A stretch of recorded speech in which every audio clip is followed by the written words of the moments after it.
మొదటి కొరింథీయులకు రాసిన పత్రిక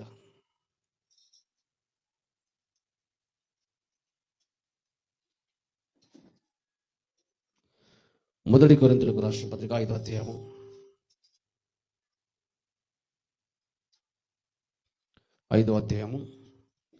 8వ వచనాన్ని మనం చదువుకుందాం.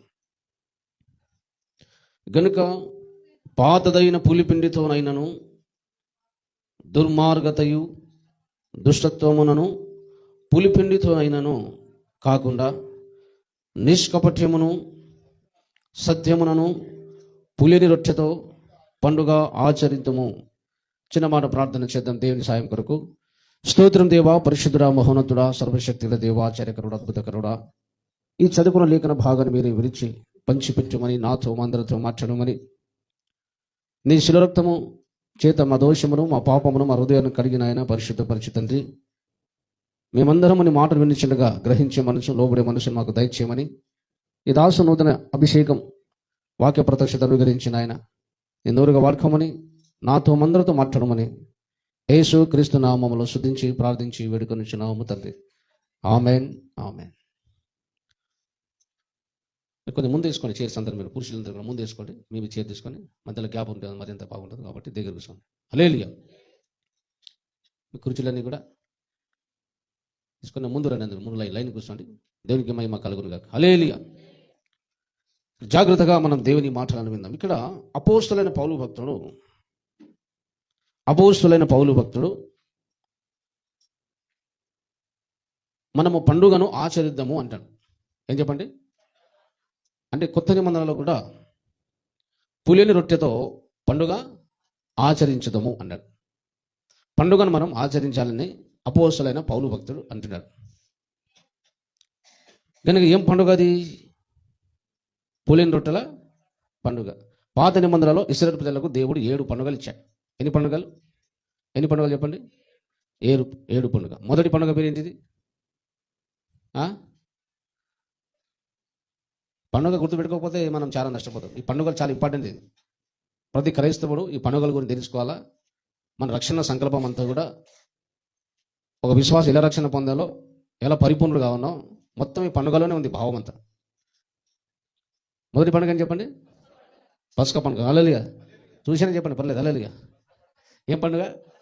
పస్కా పండుగ. హల్లెలూయా. రెండో పండుగ ఏంటిది? ఇంటికి పోయినాక వచ్చేవారు అందరూ బట్టి చూసి అలాగే లేవియకాండం మొత్తము చూసి నేర్చుకొని వచ్చేవారం 7 పండుగలు బాగా నోటికి బట్టి పట్టాలి. హల్లెలూయా. పిల్లలు ABCD ఇట్లా గుర్తు బట్టి పడతారు. మీరు కూడా ఈ పండుగల గురించి, ఈ పండుగలు చాలా ఇంపార్టెంట్. ఇది చాలా చాలా ఇంపార్టెంట్. రెండో పండుగ ఏంటి చెప్పండి? పులిని రొట్టెల పండుగ. మూడో పండుగ ఏంటిది? ప్రథమ ఫలముల పండుగ. దానికి పెంతెకొస్తు కొత్త నిబంధనలు. ఇంకా నాలుగోది ఏంటిది? సరే ఒకసారి లేవియకాండం చూడండి ఒకసారి.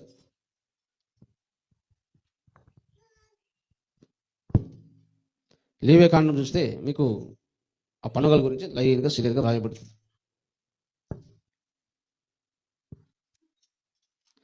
లేవియకాండము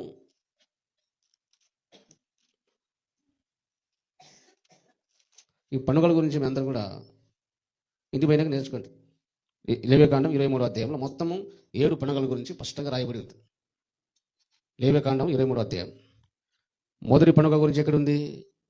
5వ రాసుకోండి, లేకపోతే టిక్కిన కొట్టుకుని వెళ్ళ. మొదటి పండుగ 5వ వచనంలో పస్కా పండుగ.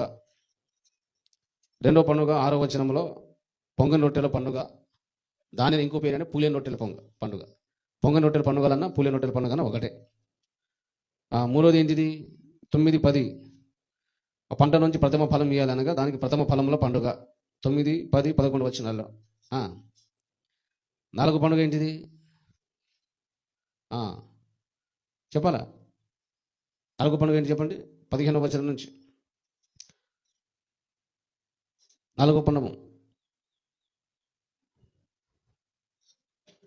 23వ అధ్యాయము 17వ వచనం.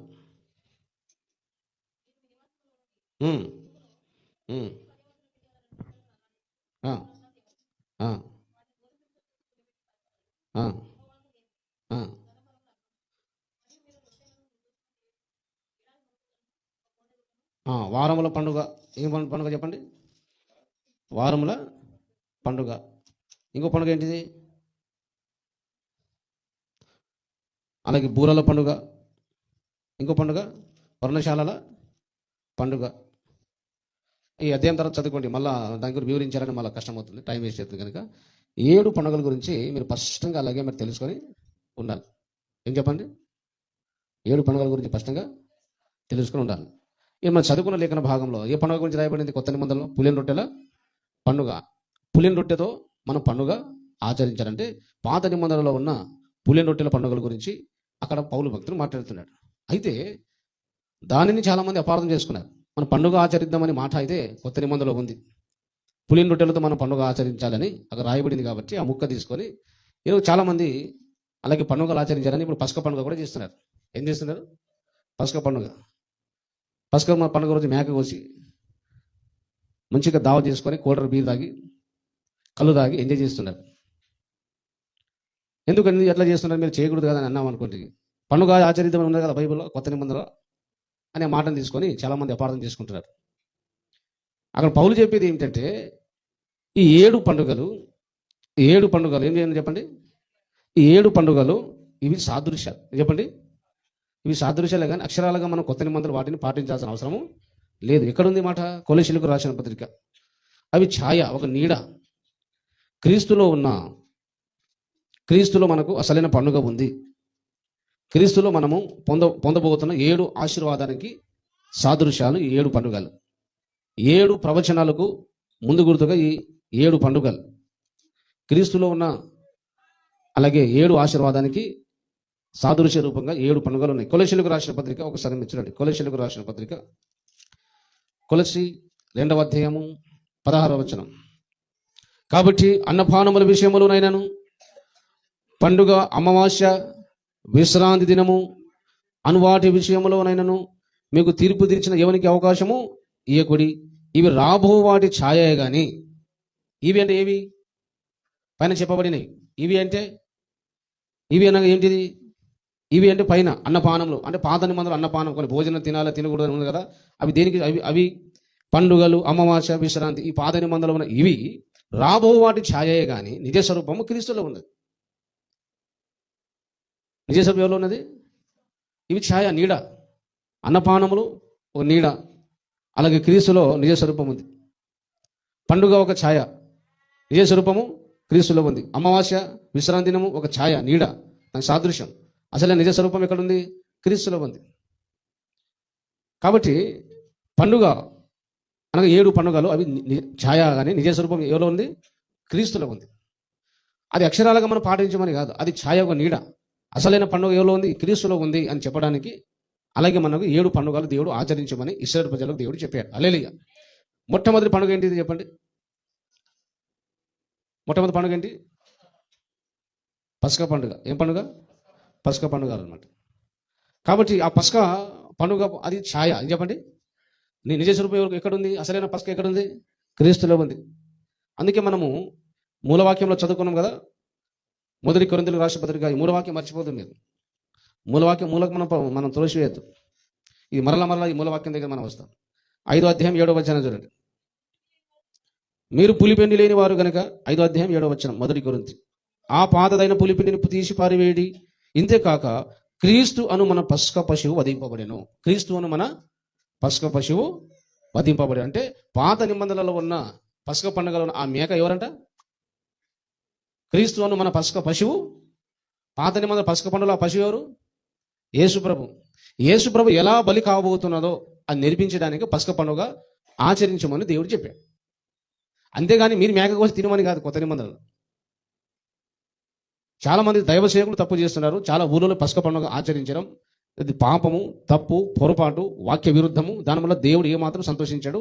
దాని ద్వారా మన శిక్షణ తప్ప, మన నష్టమే తప్ప ఏ మాత్రం లాభం లేదు. అయ్యగారికి ఏమో, విశ్వాసాలకి ఏమో మటన్ చికెన్తో పొట్ట నింపుకుంటాడు, అయ్యగారు ఏమో జేబులో కానుకొని నింపుకుంటాడు తప్ప, ఈ కోటరు బీరు తాగడం తప్ప ఏ మాత్రము అది దేవునికి అసహ్యకరమైనది, దేవునికి ఇష్టమే లేనిది, వాక్య విరుద్ధము, తప్పు. అది ఎవరు చేయొద్దు. అది ఎవరైనా చేస్తే కూడా అక్కడ వెళ్ళొద్దు. దేవునికి ఇష్టం లేని వాక్య విరుద్ధం చేయడానికి పోవద్దు. తిండి కోసం పోవద్దు, పిలిస్తే కూడా పోవద్దు. అది తప్పున ఆయన చేయొద్దు. అది ఎవరు చేయమన్నా నీకు? పాత నిబంధనలో ఉన్న పసక పండుగ మేక కోసేది. ఏం మేక తెలుసా నీకు?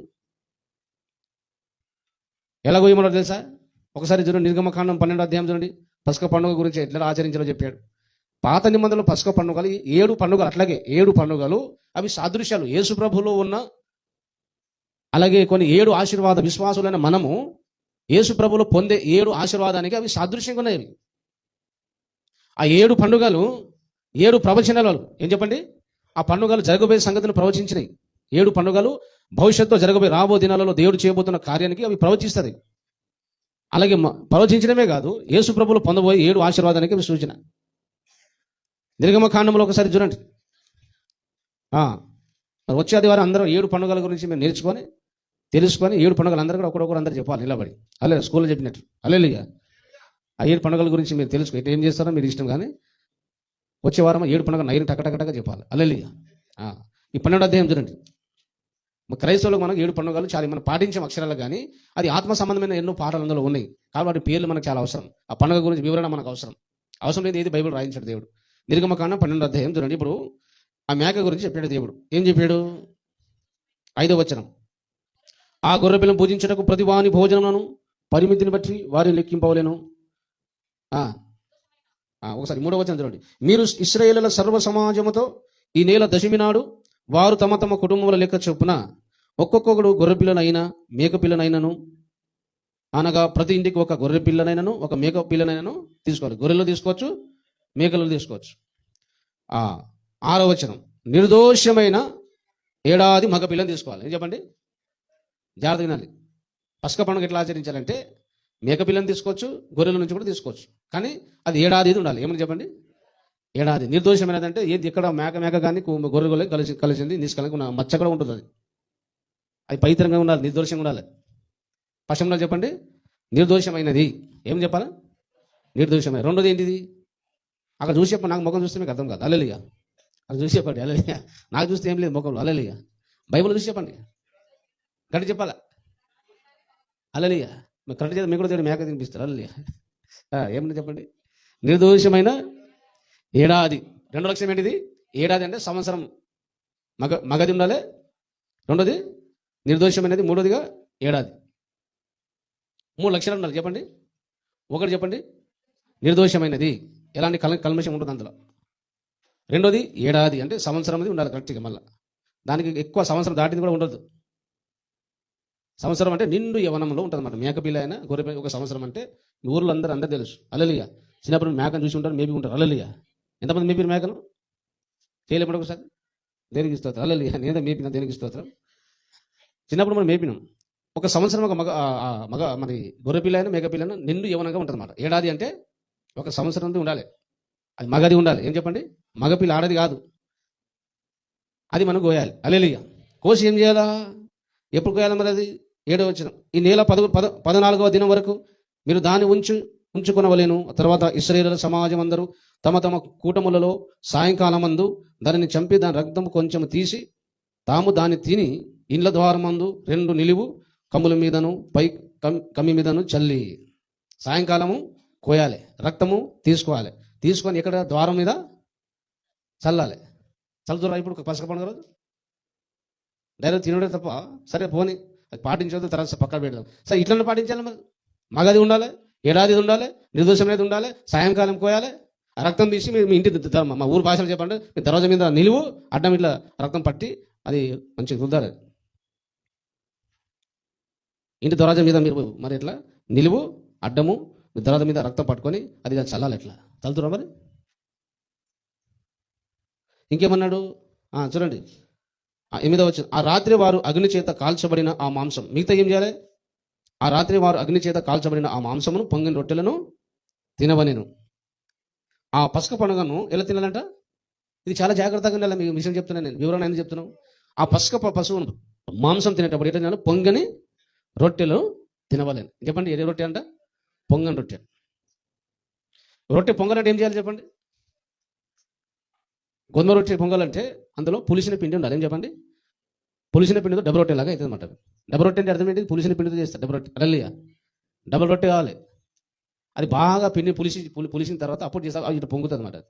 వాళ్ళు పులిసిన పిండితో ఆ రొట్టె తినొద్దు. పొంగని రొట్టెలతో అంటే ఫ్రెష్గా అప్పటికీ ఆ పిండి ఉండాలి. ఆ పిండితో ఈ పసుక పశువు యొక్క మాంసం తినాలి. ఇంకో విషయం చూడండి, 8వ వచనం చూడండి. చేదు కూరలతో దాన్ని తినవలెను.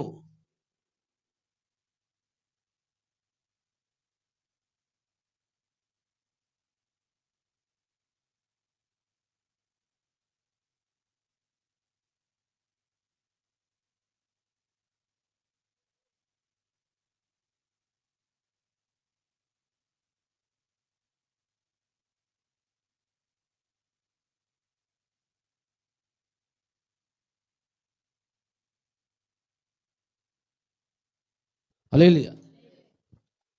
ఏం కూర తినాలంట? చేదు కూర. తింటారా ఇప్పుడు చేదు?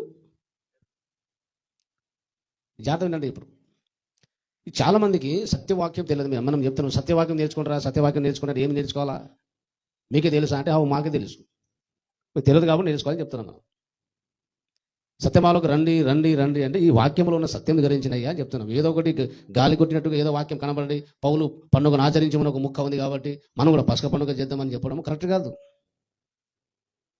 చేదు కూర తిన పోనీ బైబిల్ ఉన్నట్లు కూడా పాటిస్తున్నాం. పోనీ పసక పండుగ ఆచరించాలంటే సాయంకాలం కోయాలి, రక్తం గిన్నెలో బట్టి దర్వాజా మీద పోసుకోవాలి, మళ్ళీ చేదు కూరతో తినాలి.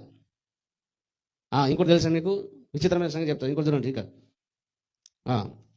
ఆ పసక పండుగ దాని తలను దాని కాళ్ళను దాని అంతరములను అగ్నిలతో కాల్చి దాన్ని తినాను. దాని తలను తినాలి, దాని కాళ్ళను దాని అంతరములను అగ్నిలో కాల్చి తినాలి. హల్లెలూయా. మన 10వ వచనం, దానిలో ఉడికనిదైనను నీళ్ళతో వండబడినదైనను తినకూడదు. దానిలో ఉడికినదైన నీళ్ళతో వండబడినదైనను తినాలి, అగ్నిలో కాల్చి తినాలి. ఇక నీళ్ళతో వండబడినది ఏది తిననే చాలా స్ట్రిక్ట్ చెప్పాడు దేవుడు. మరి ఇట్లా తింటారు ఇప్పుడు, నీళ్ళు పోసి మసాలా వేసి అట్లా తినదు. మరి పసక పండుగ అంటే మరి ఓన్లీ అగ్నితో కాల్చింది తినాలి. మరి ఆషామాషి కాదు పసక పండుగ అంటే. ఇది బైబిల్లో ఉన్న పసక పండుగ. ఇంకో మాట అన్నాడు ఇంకోసారి తెలుసా, ఇదే అధ్యాయంలో 46వ వచనం చూడండి. 46 మీరు ఒక ఇంటిలోని దాన్ని తినవలెను, దాని మాంసంలో కొంచెమైనను ఇంటిలో నుండి బయటికి తీసుకొని. ఎక్కడ తినాలి? ఇంట్లో తినాలి, బయట కాదు. ఎక్కడ తినాలి? ఊర్లో ఉన్న పక్ష పండుగ ఎక్కడ చేస్తారు? ఎవరి ఇంట్లో వాళ్ళు కూర్చొని తినాలి. హల్లెలూయా. ఈ పొలం పోయి ఆడపోయి మైదానం పోయి తింటున్నారు. అట్లా కూడా తినదు. నీ ఇంటను కూర్చొని తినాలి, ఇంటి వారే తినాలి. ఇంకా చూడండి, ఇంటిలో నుండి బయటికి తీసుకొని రావద్దు మాంసం. పసక మాంసం ఏంటిది? ఇంటి బయటికి తీసుకురావద్దు, లోపలే. నీళ్ళు లేదు, మళ్ళా నీళ్ళతో ఉడకబెట్టొద్దు, కాల్చి తినాలి మళ్ళా. హల్లెలూయా. ఇంకేమన్నాడు? దానిలో ఒక్క ఎముకైనను మీరు విరవకూడదు. ఒక్క ఎముక కూడా టక విరగొట్టి దానికి ఏం చేస్తున్నారు ఇప్పుడు? బొక్కన తినేస్తున్నారు. హల్లెలూయా. ఆ ఎముక విరవబడకూడదు అంటే దానిలో ఒక్క ఎముకైనాను మీరు విరవకూడదు. మేక కోసినప్పుడు పసక పండుగ బొక్కన విరుస్తారా లేదా? విరుస్తారా? ఇందులో ఒక్కడైనా పాటిస్తారు? ఈ పసక పండుగ చేసినాడు పాటిస్తారా? ఎవరు చెప్పారు పసక పండుగ? ఎవరు చెప్పారా నీకు? ఇది యేసు ప్రభు శిలువ మీద ఎలా చనిపోతాడో చెప్పడానికి ఈ పసక పండుగ దేవుడు ఆచరించమన్నాడు. కానీ మీరు కూడా మేక కోయమని కాదు కొత్త నిబంధనలో. ఇది ఛాయ, నిజ స్వరూపం ఎక్కడుంది? ఇప్పుడు చూడండి, మీ అందరూ సమాధానం చెప్పండి. యేసు ప్రభు పురుషుడా ఆడదా? అందుకే ఆ పసక పండుగ మగది ఉండాలి. ఎందుకంటే చెప్పండి, శిలువ మీద మన కొరకు ప్రాణం పెట్టబోతున్న ఆ పశువు యేసు ప్రభు శిలువ మీద మరణించబోతున్నాడు, మగవాడే ఉండాలి. ఏం చెప్పండి? యేసు ప్రభు పురుషుడు గనక శిలువ మీద మరణిస్తున్న ఆ పశువు, యజ్ఞ పశువు మగవాడు గనక ఈ మగ పిల్లని తీసుకోమన్నాడు, ఆడపిల్ల తీసుకోవద్దు. రెండోది ఏడాది అన్నాడు. ఏమన్నా చెప్పండి? అంటే నిండు వయస్సులో బలి ఇయ్యాలి. అంటే యేసుక్రీస్తు ప్రభు నిండు యవన కాలంలో శిలువ మీద బలి అవుతాడు, మరణిస్తాడు అని మీకు చెప్పడానికి, అర్థం కావడానికి ఈ మేకను ఏడాదిగా మేక పిల్లని తీసుకోవాలన్నాడు. అందుకే 33.5 సంవత్సరాలు నిండు యవనం యేసు ప్రభు నిండు యవనంలో మరణించాడు. మూడోది ఏమంటే నిర్దోషమైన. చెప్పండి ఏమండి? అంటే యేసు ప్రభు శిలువ మీద మరణిస్తాడు మన కొరకు. ఈ మేక ఎలాగైతే పసక మేక అయితే మన కొరకు రక్తం చిందిస్తుందో, ప్రాణం పెడుతుందో, యేసు ప్రభు అలాగే మన కొరకు ప్రాణం పెడతాడు, శిలువ మీద రక్తం చిందిస్తాడు. అలాగే ఆయన మరణించేటప్పుడు ఆయన నిర్దోషిగా ఎలాంటి పాపం లేకుండా ఆయన మరణించాలి. అందుకే యేసుప్రభు శిల మీద మరణించక ముందు పిలాతు దగ్గర వచ్చినప్పుడు ఒక సంఘటన జరిగింది. యోహాను సువార్త 19వ అధ్యాయంలో ఒకసారి మీరు చూడండి. మీరు నేర్చుకోవాలి. మీరు అమాయకులుగా అంత భ్రమలో ఉండదు. వాక్యం సరిగ్గా నేర్చుకోవాలి. ఇది బేసిక్ లేసిన చిన్న చిన్న విషయాలు, లోతైన విషయాలు కావు. ఈ పండుగ గురించి స్పష్టంగా నేర్చుకోవాలి. 7 పండుగలు యేసు ప్రభులో మనం పొందబోతున్న 7 ఆశీర్వాదాన్ని అవి సాదృశ్య రూపంగా చెప్తున్నాయి. 7 పండుగలు, 7 ప్రవచనాలు. ఈ పండుగ ప్రవచిస్తుంది ఇప్పుడు యేసు ప్రభు గురించి. యేసు ప్రభు నిన్ను యవ్వనంలో చచ్చిపోతాడు, ఆ నిర్దోషిగా చచ్చిపోతాడు, ఆయన పురుషుడే ఉంచాడు, ఆయన సాయంకాలము మేకెందుకు ఉన్నాడు. యేసు ప్రభు సాయంకాలం మరణించాడు శిల మీద. సాయంకాలం యేసు ప్రభు శిల ఇవ్వబడ్డాడు. మేక కూడా సాయంకాలం కోయాలి. ఆ మేక ఒక ఎముక ఇరవద్దు. అందుకే యేసు ప్రభు ఎముక కూడా శిల మీద ఇవ్వబడలేదు. అంత స్పష్టంగా చెప్పాడు మన దేవుడు. బైబిల్ గ్రంథం లాంటి గ్రంథము ఈ భూమి మీద ఎక్కడ దొరకదు. కొన్ని వేల సంవత్సరం ముందు జరగబోయే సంగతులను చెప్పబడింది. ధర్మశాస్త్రం దాదాపు మోసే ఉన్నప్పుడు ధర్మశాస్త్రం రాసిన వారు ఎవరు చెప్పండి? ఆది కాండం నుంచి ద్వితీయోపదేశ కాండం, ఈ 5 పుస్తకాలను కలిపి ధర్మశాస్త్రం అంటాము. ఈ 5 పుస్తకాలు రాసిన వారు మోసే. అంటే యేసు ప్రభు క్రీస్తు పూర్వం ఆయన 15 సంవత్సరాల ముందు ఉన్నాడు. ఆయన ఎన్ని సంవత్సరాల ముందు అంటే యేసు ప్రభు శిల మీద ఎలా చచ్చిపోతాడో, యేసు ప్రభు చనిపోక ముందే 1500 సంవత్సరాల ముందే పరిశుద్ధాత్మ ద్వారా అలాగే మోసే ప్రవక్త ప్రవచించాడు. 7 పండుగలు, 7 ప్రవచనాలు. మన పాత నిబంధన ఊకేనే మేక కోళ్ళు అని అర్థం, అందులో చాలా అర్థం ఉంది. పాత నిబంధనల స్టోరీస్, కథలు, మేకలు, కోళ్ళు చేస్తే పిచ్చి పిచ్చి అనిపిస్తుంది. అందులో చాలా అర్థం ఉంది, అందులో భావం ఉంది. అందులో మన కొత్త నిబంధన సంఘానికి మనం పరిపూర్ణతలోకి సంపూర్ణ సిద్ధి పొందాలంటే ఏమేమి కావాలో అన్ని బోధించేది పాత నిబంధన. పాత నిబంధన మనం పాత ఉంది కాబట్టి పాత పడేయమని కాదు. పాత నిబంధన లేఖనాలు మనకు అవసరం. కాబట్టి ఇక్కడ చూడండి, యోహాను సువార్త 19వ అధ్యాయము ఒకసారి మీరు చూడండి. 19వ అధ్యాయంలో చూడండి, 4వ వచనం చూడండి. యేసు ప్రభు శిలువ మీద మరణించక ముందు పిలాతు దగ్గర నిలబడ్డాడు. నిలబడినప్పుడు ఏం జరిగింది? పిలాతు మరలా వెలుపలికి వచ్చి, ఇదిగో ఈయన యందు ఏ దోషము నాకు కనబడలేదు. ఏమన్నాడు ఆయన? జనమంతా యేసు ప్రభుకి శిలువ వేయండి, శిలువ వేయండి అని జనులు కేకలేస్తే రాజు ఉన్నాడు, ఈయన యందు ఏ దోషం నాకు అని. యేసు ప్రభు నిర్దోషి అనమాట. ఏం చెప్పండి? నిర్దోషిగా చనిపోవాలి. ఈయనది ఏ దోషం లేదా, ఎలా శిలువ చంపాలంటే రాజు. కానీ యేసు మీద ద్వేషం పెట్టుకుని అనేక జనము యేసుని శిలువ వేయండి, శిలువ వేయండి అని కేకలేస్తున్నారు. ఇంకోసారి రెండోసారి 6వ వచనం చూడండి. ప్రధాన యాజకులను బండ్రోతులను ఆయనను చూసి శిలువేము శిలువేమని కేకలు వేయగా, మళ్ళా కేకలేస్తుంది. ఈయన శిలువ వేయండి, శిలువ వేయండి అంటాడు. అంతే. సరేయా, యేసుప్రభు శిలువ వేయాలి, శిక్షించాలంటే తప్పు ఉండాలి కదా, పాపం ఉండాలి కదా. ఆయన ఏ దోషం నాకు కనబడడం లేదు, ఎలా నేను శిక్షించాలి ఆయనకు? ఆ పిలాతును మళ్ళీ రెండోసారి పిలాతు ఆయన ఏ దోషం నాకు కనబడలేదు రెండోసారి అన్నాడు. ఏమన్నాడండి? అంటే యేసు ప్రభు శిలువ మీద నిర్దోషి అని తీర్పు పొంది మరణిస్తాడని ఎవరు ప్రవచించారు? పస్క పండుగ ప్రవచించింది. ఏం చెప్పండి? అందుకే పస్క పండుగలో ఉన్న మేక నిర్దోషమైనదే ఉండాలి. ఏం చదువుకున్నాం మనం అక్కడ? నిర్గమకాండ 12వ అధ్యాయం ఏం చదువుకున్నాం? నిర్దోషమైన ఏడాది ఉండాలి. అంటే యేసు ప్రభు నిర్దోషిగా శిలువ మీద మరణిస్తాడని చెప్పడానికి దేవుడు అలా చేయమన్నాడు. ప్రవచనం అది 1500 సంవత్సరం ముందు చెప్పి అక్షరాలు అట్లాగే నెరవేర్చిన దేవుడు ఈ ప్రపంచ చరిత్రలో లేడు. యేసు ప్రభు ఎలా చనిపోతాడో మొత్తం డీటెయిల్ అంతా 1500 సంవత్సరం ముందు, 2000 సంవత్సరాల ముందు బైబిల్లో ప్రవక్తలతో రాయించి అక్షరాలుగా 1500 సంవత్సరాల తర్వాత అదే మాట నెరవేర్చిన దేవుడు ఈ భూమి మీద చరిత్రలో ఇక్కడ లేడు. హల్లెలూయా. అందుకే యేసుతో సమానమైన దేవుడు ఉండడు, ఉండడు, ఉండడు, ఉండడు. అంతే. యేసుతో సమానంగా ఏంటో పోల్చొద్దు. ఆయన ఆశామసి దేవుడు ఆయన కూడా తెలియదు. బైబిల్ బాగా చదివితే యేసు ఎవరో మీకు తెలుస్తుంది. బైబిల్ చదవరు, వాక్యం వినరు, ప్రార్థన చేయరు, యేసు గురించి నీకేం తెలుస్తుంది? ఇలాంటి పాస్టర్లకు, సేవకులకు దేవుని గురించి తెలియదు. ఈ పసక పండుగ తెలియని వీళ్ళు బిషపులు కొంతమంది, సేవకులు కొంతమంది న్యూటంకి వేసుకుని మొత్తం బీళ్ళు పోగొడి నడుపుకు తాడు కట్టుకొని జనాలందరూ కూడా చెడగొడుతున్నారు. యేసు ప్రభు ఎలా చనిపోతాడో చెప్పడానికి పసక పండుగను పద్ధతి పెట్టాడు, క్రమం పెట్టాడు. ఆయన నిర్దోషమైన పసక పశువు ఎలా ఉండాలో చెప్పండి? మేక. జాగ్రత్తగా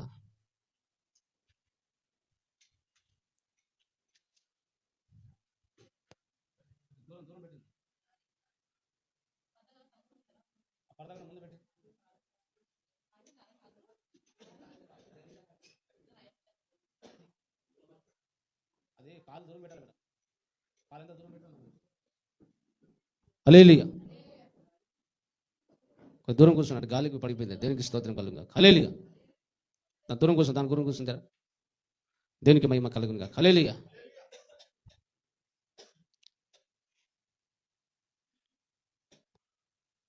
దేనికి మహిమ కలుగును గాక. హల్లెలూయా. ఇక్కడ చూడండి, యేసు ఎలా చనిపోయాడు చెప్పండి? నిర్దోషిగా చనిపోయాడు. దేనికి స్తోత్రం కలుగా.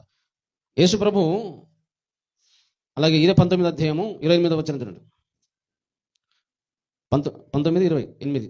అటు తర్వాత సమస్తమును అప్పటికి సమాప్తమైనదని యేసు ఎరిగి లేఖనము నెరవేరినట్లు నేను దప్పికొనుచున్నాను. నేను చిరకతో నిండి ఉన్న ఒక పాత్ర అక్కడ పెట్టి ఉండేను గనుక వారు ఒక స్పంజి చిరకతో నింపి హిస్సోపు పుడకకు తగిలించి ఆయన నోటికి అందించిరి. యేసు ఆ చిరిక పుచ్చుకొని సమాప్తమైనదని చెప్పాను. యేసు ప్రభును దామేసిన ఒక చిరిక వేశారు. అది ఎలా ఉన్నదంటే చేదునంటది. ఏం చెప్పండి? చేదు. మన వేరే సువార్తలలో మనం చూస్తే అక్కడ మనం చేదుగా కనబడుతుంది. యేసు ప్రభు దాహం వేసినప్పుడు ఒక చేదు చిరికను వేస్తారు. ఏం వేస్తారు చెప్పండి? చేదు చిరికను వేస్తారు. ఒకసారి మనం మత్తయి సువార్తలలో వేరే సువార్తలలో చాలా స్పష్టంగా అది మాట ఉంటుంది. లూకా సువార్తలో కూడా చాలా స్పష్టంగా ఉంటుంది. అది చేదు చిరికతో అలాగే యేసు ప్రభును నోట్లో పెట్టినప్పుడు చేదుగా ఉంటుందని రాయబడింది. ఒకసారి మీరు చూడండి, ఒకసారి అది 27వ అధ్యాయము 34వ వచనం. లూకా సువార్త మత్తయి సువార్తనా? మత్తయి సువార్త 27వ అధ్యాయము 34వ వచనం చదవండి ఒకసారి. చేదు కలిపిన ద్రాక్షరసమును అంటే యేసు ప్రభు ఈ చేదు ఒక చిరిక నోట్లో పెడతారనే సంగతి పస్క పండుగ ప్రవచించింది. హల్లెలూయా. ఎవరు ప్రవచించారు? అందుకే చేదు కూరతో తినాలని ఎందుకన్నారంటే ఇందుకొరకు యేసు ప్రభు శిలువ మీద చేదు చిరికను నోట్లో పెడతారనే సంగతి, ఆయన తింటాడనే సంగతి పస్క పండుగ మనకు ప్రవచిస్తుంది. అందుకే చేదు కూరతో తినాలని అన్నాడు. దేనికి స్తోత్రం కలుగును గాక. హల్లెలూయా. అక్కడ ఆ పస్క పశు యొక్క అలాగే ఎముక విరవకూడదు అన్నాడు. ఏమన్నా చెప్పండి? ఎముక విరగొడదు అంటే యేసు ప్రభు ఎముక విరగొట్టబడిందా శిల మీద? ఎంతో కొట్టారు కానీ యాక్చువల్గా రోమా ప్రభుత్వం ప్రకారము అలాగే చనిపోయిన తర్వాత ఎముక విరగొడతారు. ఏం చెప్పండి? ఎముకని ఏం చేస్తారు? విరగొడతారు. ఒకసారి మీరు ఈ యోహాను సువార్తలో ఒక మాట చూడండి. 19వ అధ్యాయంలో 33వ వచనం చూడండి. 32వ వచనం చదువు. 32 నుంచి చదువుదాం మనం. 32 నుంచి యోహాను సువార్త 19వ అధ్యాయము 32వ వచనం. ఎందుకంటే నేను డైరెక్ట్ చెప్పిన అనుకో బైబిల్ ఉన్నదో లేదో అనుకోవడం చెప్పేసి సమయం తక్కువ వచనాలు చూపెడుతున్నారు. కాబట్టి సైనికులు వచ్చి ఆయనతో కూడా శిలువ వేయబడిన మొదటి వాని కాలను రెండవ వాని కాలను విరగొట్టేది. యేసు ప్రభు శిలువ మీద ఇటొక దొంగ అటొక దొంగ ఉన్నారు. ఇద్దరు కాళ్ళను ఏం చేశారు? వాళ్ళు సైనికులు కాళ్ళు విరగొట్టారు. వారు యేసు వద్దకు వచ్చి అంతకు ముందే ఆయన మృతి పొంది ఉండట చూసి ఆయన కాలు విరగొట్టలేదు. యేసు ప్రభు ఒక కాళ్ళను ఎంత విచిత్రంగా చూడండి. ఇటొక దొంగ ఉన్నాడు యేసు ప్రభు శిలువ మీద, పక్కన ఇంకో దొంగ ఉన్నాడు. ఈ దొంగ ఆ దొంగ కాళ్ళను విరగొట్టారు సైనికులు, కానీ యేసు ప్రభు కాళ్ళు విరగొట్ట లేదు. ఎందుకు విరగొట్టలేదు అంటే యేసు ప్రభుకు కాలు విరగొట్టబడదని అక్కడ పస్క పండుగ బోధిస్తుంది. ఏం బోధి చెప్పండి? పస్క పండుగ బోధిస్తుంది. కాబట్టి యేసు ప్రభు అలాగే ఎలా యజ్ఞం అవుతాడో, ఎలా బలి అవుతాడో మొత్తం ప్రవచించింది ఎవరు చెప్పండి? పస్క పండుగ. హల్లెలూయా. ఆ మేక నిర్దోషమైనది ఉండాలి. యేసు ప్రభు నిర్దోషి. ఆ పస్క పశువు చూడన్నారు. దేవునికి స్తోత్రం. నన్ను చూడాలి. హల్లెలూయా. నిద్రపోతుంది మీరు. హల్లెలూయా. ఆ పస్క పండుగ చెప్పండి నిర్దోషమైనది ఏడాది అంటే యేసు ప్రభు నిన్ను యవ్వనంలో చచ్చిపోయాడు, నెరవేర్చబడింది. మూడోదిగా మగ పిల్ల. ఏం చెప్పండి? అంటే యేసు ప్రభు పురుషుడు. అది సాయంకాలం మరణించాలి, సాయంకాలం బలిగా అర్పించాలి. యేసు ప్రభు సాయంకాలం శిలువ మీద మరణించాడు, అది నెరవేర్చబడింది. చేదు కూరతో తినాలి. యేసు నోట్లో చేదు చిరుగాను పెట్టారు, అది నెరవేర్చబడింది. ఆ పస్క పశువు యొక్క ఎముకను విరగొడదు. యేసు ప్రభు శిలువ మీద ఎముకను విరవబడలేదు. ఇది యేసు ప్రభు. అందుకే పౌలు భక్తులు అంటున్నారంటే క్రీస్తు అను మన పస్క పశువు వధింపబడండి అని. ఆ పస్క పశువు ఎవరికి సూచిస్తుంది? అది యేసు ప్రభుకు సూచించింది. కొత్త నిబంధనలో యేసు ప్రభు ఆ పస్క పశువు సూచన ఉన్నది, గుర్తు ఉన్నది. మళ్ళను మేక గోయమని కాదు. ఆ పస్క పశువు ఎవరు? కొత్త నిబంధనలో యేసు ప్రభే అని స్పష్టంగా డైరెక్ట్గా దేవుడు చెప్పాడు. దాని వాక్యం ఆధారం, వందల ఆధారం ఉన్నది. మన పస్క పశువు కొత్త నిబంధన ఎవరు? ఇప్పుడు యేసు ప్రభే. ఆయన యేసు ప్రభుని తినాలి, క్రీస్తుని తినాలి. మనం మేకని తినొద్దు మనం ఇప్పుడు. అది బైబిల్ చెప్తున్నా. అది పాత నిబంధనలో సాదృశ్యం, కొత్త నిబంధనలో ఆ పస్క పశువు యేసు ప్రభు మనం తినాలని బైబిల్ చెప్తే ఈనాడు చాలామంది అన్ని రాష్ట్రాల్లో చాలామంది చాలా ప్రాంతాల్లో ఈ పస్క పండుగ పెడుతున్నారు. ఇది వాక్యం ప్రకారం కరెక్టేనా? చెప్పాలి. మనం కూడా పసుక పండుగ మేకను కోయాను ఇప్పుడు చెప్పాలి, కోయనా కోయకూడదా? కోయకూడదు. కోస్తే మాత్రం ఆ సూత్రం పాటించాలి. నీళ్ళతో వండకూడదు, ఎముక విరగకూడదు, కాల్చి తినాలి, చేదు కూరతో తినాలి, సాయంకాలమే తినాలి, నీ ఇంట్లోనే కోసుకొని తినాలా, ఏడాది ఉండాలి, మగది ఉండాలి, నిర్దోషి ఉండాలి. ఇన్ని కండిషన్ ఉంది. పాటిస్తాడు అట్లనే చేయ మరి. పోని అంతా నీకు మటన్ తినాలనుకో ఈ పద్ధతిలో వాక్యం పాటించాలి కదా మరి. వీళ్ళందరూ దొంగలు. చాలామంది సేవకులు ఏం చేశారంటే, ఈ బాధకర విషయం ఏంటంటే, డబ్బులు మన జనాలు ఎట్లా గుంజాలో, ఎలా మన జనం ఏదో ఒక ప్రోగ్రాం పెట్టాలి. ఇంటింటికి 100 రూపాయలు వేసి 200 వేసినా కూడా మస్తు డబ్బులు అవుతుంది. కాబట్టి ఆ డబ్బులు సంపాదించుకోవడానికి వీరే కొత్త కొత్త ఐడియాలు. ఒకటి దీపారాధన పెట్టి, ఒకటి ఏం ఆరాధన అంటే అది దీపాలకు అందులో ఏమో దీపం వాళ్ళు చేస్తారు, మనమేమో వేసే ఆరాధన కాబట్టి దీపాల ఆరాధన పెట్టేసారు. ఇంకోటి పెద్ద మాసం వచ్చినప్పుడు అన్యులు ఏం చేశారంటే, ఆ సమాధులు కాదు పూజ చేస్తారు, చచ్చిపోయిన వాళ్ళకు మంచిగా బజ్జీలు గీజులు పూరీలు పెడతారు. మీలో కూడా చాలా మంది పిచ్చి పిచ్చి పని చేయొద్దు. చచ్చిపోయిన మీ తాత ఉండొచ్చు, తండ్రి ఉండొచ్చు, భర్త ఉండొచ్చు, కొడుకు ఉండొచ్చు, ఫోటో దగ్గర ఏం పెట్టదు. ఆయన తినడు, మీరు తింటారు, లేకపోతే పడేస్తారు. లాస్ట్ తింటారు ఆయన, మీరు తినండి, ఆరోగ్యం మంచిది, పుడుసు తినండి, బజ్జీలు తినండి. చచ్చిపోయిన దగ్గర పెట్టండి, విగ్రహార్థన అది విగ్రహార్థం తప్పు. అది బతికి ఉన్నప్పుడు ఎవరు ప్రేమించారు, కానీ చచ్చిపోయిన దగ్గర మంచి బజ్జీలు పెడతారు, మటన్ పెడతారు, వాడు తింటాడు కాబట్టి. చాలా మోసం, అది ప్రేమ కాదు. అది చచ్చిపోయిన తర్వాత మస్తు పెడతారు, వాడు బజ్జీలు పెడతాడు, అక్కడ ఇంకా కూర పెడతాడు, ఒకడు కళ్ళు పెడతాడు, ఒకడు పురుషు పెడతాడు, ఒకడు అన్ని పెడతాడు. చచ్చిపోయినా ఒక నీరు కూడా ఇయ్యాడు. నీ కొడుకుకైనా భార్యకైనా భర్త అయినా బతికినప్పుడు ఏమైనా సేవ చేయి, ప్రేమించి అదే పురుడు తిని ఒక్క పురుషు కూడా తినిపాడు, కానీ చచ్చిపోయిన కాలం పురుషు పెడతాడు సమాధి దగ్గర. వీళ్ళంతా కూడా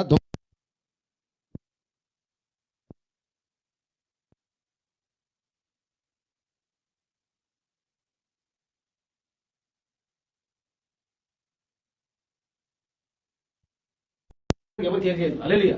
ఎవరు సమాధి మొక్కదు, భార్య ఉండొచ్చు, భర్త కాదు, ఎవరు సమాధి మొక్కదు, ఎవరు ఫోటో మొక్కదు, ఎవరు ఫోటో పెట్టాలి, ఏ ఫలాలు పెట్టదు. అలా పెడితే అది విగ్రహార్థన అయితే ఏమైతుంది? అది విగ్రహార్థన అయితే. అమాస రోజు పోయి సమాధి మొక్క ఎవరైనా ఏడాది బైబుల్